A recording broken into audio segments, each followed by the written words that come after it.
ఏంటి? పద పద.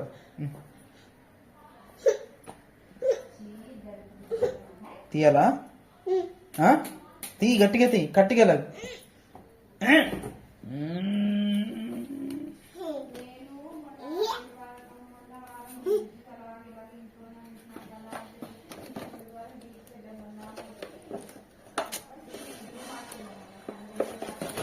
దొంగ దొంగ దొంగ దొంగ దొంగ తినేస్తుంది. దొంగ దొంగ దొంగ.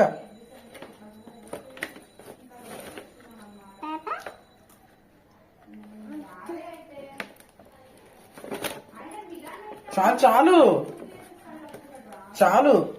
ఇలా ఇలా ఇవ్వు. అమ్మా అమ్మా, ఏం చేస్తుందో చూడు. జీడిపప్పు తీసేసుకుంటుంది మొత్తం. తిక్కిపోయిందంటే ఇప్పుడు సరిపోద్ది.